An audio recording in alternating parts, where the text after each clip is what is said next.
Welcome back everyone, it's Catch Cow. Today I'd like to talk about the Season 4 update. I know a lot of people aren't happy with it.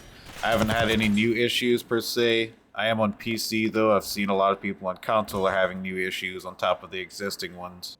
But what's new, right? I mean, Activision gives us the perfect game time and time again. Hardly any bugs. Skins are super affordable. We get exactly what we ask for.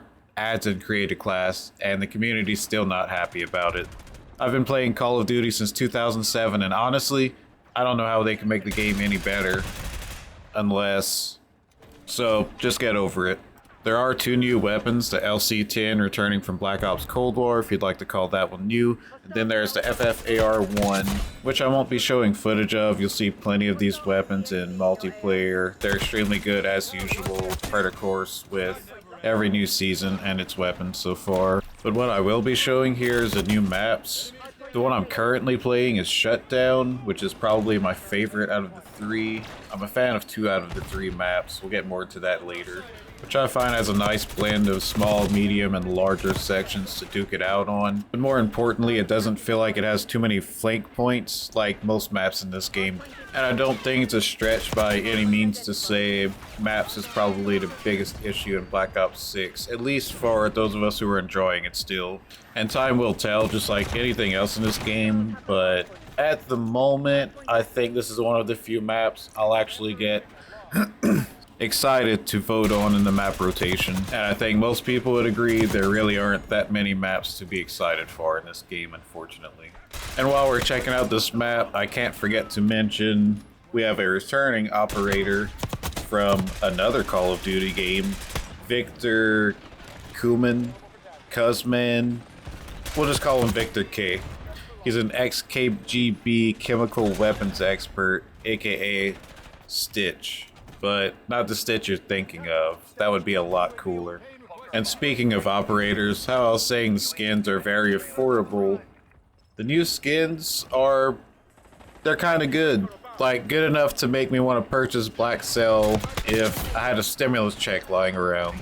Perhaps even good enough to refund Oblivion Remaster and be able to buy, like, 3 skins with it. Just not the Seth Rogen skin. Sorry if that hurts your feelings. I'd much rather buy Stitch. He'd be a more interesting operator and also not have a laugh that would make me want to go myself. There's also new weapon skins that are pretty cool if you just have a hole burning in your pocket and you would like another way to thank Activision for everything they've done to you. Side note, I really like the idea of having a high ground in your spawn point. I just wanted to point that out. Maybe it could be incorporated into other maps, you know, just rock it, see how it goes. Another side note, am I crazy or did they take John Black Ops and give him a dog head?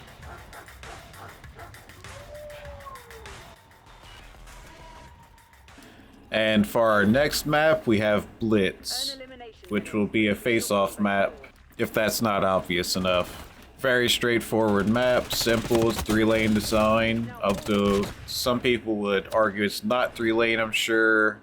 I'm gonna call it a 3-lane map. I had fun with it. Did I have as much fun with it as I did with Bullet? No, but I'm probably in the minority of Bullet enjoyers. But in Call of Duty, who doesn't enjoy a good Bullet from time to time? No doubt you will have to be a Molotov and Shock Charge enjoyer to enjoy this map.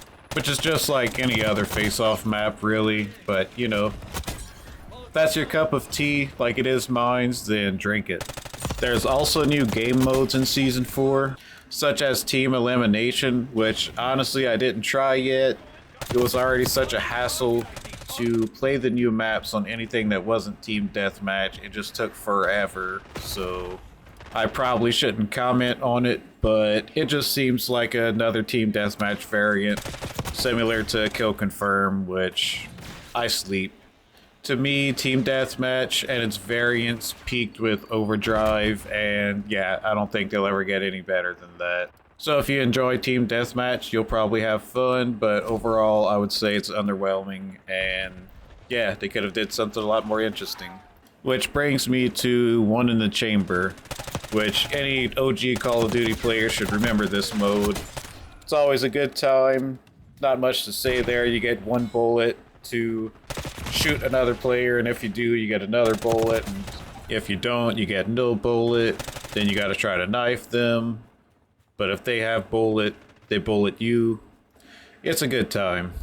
And then finally, there's Party Ops, which is not available at the time I'm recording this, but the description says, players will compete in a series of randomized party-themed mini-games, and no, this is not Squid Game, so keep your squid to yourself. I don't make the rules, I just read them. And if you were watching me this whole time and wondering if the map is just a bridge, no it's not. It kinda is, but yes, you could jump from the side. You got these little side parts, you could cross under the bridge, you could cross over the bridge, you could cross play. Yeah. And then for you Warzone players out there, we have the Overlook in Verdansk, Croissant. We have interactable cranes, we have horizontal zip lines. I don't know how that wasn't already there. I feel sorry for you Warzone players. But at least you didn't pay for the game. You probably pay for skins, but you know. There's also 3 new modes for Warzone in Season 4.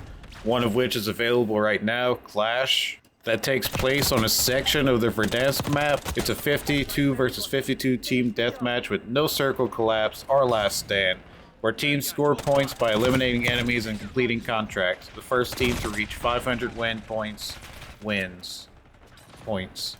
There will also be Havoc Royale, which looks to be a spin of Resurgence for Verdansk. And finally, we get Resurgence Casual for more casual Resurgence experience featuring bots.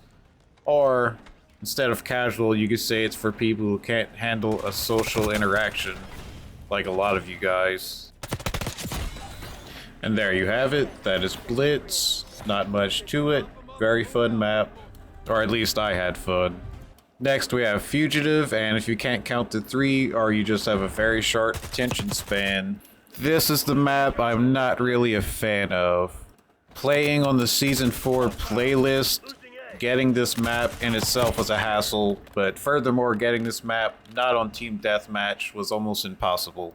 On the surface, this map really seems like the first map intended for snipers first and foremost, which I'm not against. I enjoy large maps, but the pacing really is so slow. Even as you can see on Domination, it's just such a snooze fest most of the time. Aesthetically, I do really enjoy the map, and I wish I could have played more objective-based game modes on it. But like I said, just getting it in queue was a chore, especially trying to get it without Team Deathmatch just wasn't happening. I did decide at one point to say, you know, whatever, I'll just snipe the rest of the game and surely I'll get action that way. But even then, shifted away from B to one of the interior parts of the map that's very camp friendly. Now there are sections of this map with bulletproof glass that play out pretty interestingly, as you can see right here.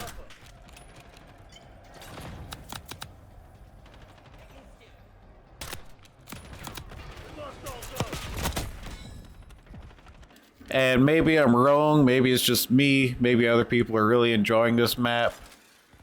I'm sure on the right game modes it would be a lot more enjoyable, but Domination's kind of just my go-to to test out a map, and this is so slow-paced to me.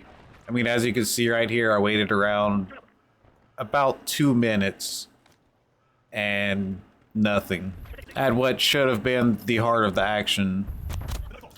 And out of curiosity, I wanted to see what the top performing players in this game, what their KDs were looking like. And yeah, I think you see my point. As you can see here, there's also a bug or maybe something intentional going on with the player rank. Some speculate it's to stop players from backing out if they see a lobby full of Master Prestiges, for example. Either way, I really think they should do something to stop the quitters. But anyways, last but not least, I would like to touch on the new / returning zombies mode, Grief, where 2 teams of 4 compete against each other in zombies. I know some people aren't enjoying it at all right now, mainly due to an exploit with shock charges and preventing the other team from reviving their downed players. I had a lot of fun with the mode, and if you want something to shake up zombies a little bit, I would highly recommend it. But yeah, that's Season 4 in a nutshell. Borderline underwhelming, or just in a lot of cases made the game worse. I, for one, am still enjoying the game, and I will be trying Modern Warfare 3 for the first time for my next video. Anyways, let me know what your thoughts are on Season 4. Remember to like, comment, and subscribe if you enjoyed the video. Hopefully next time, I'm not so sick. Later.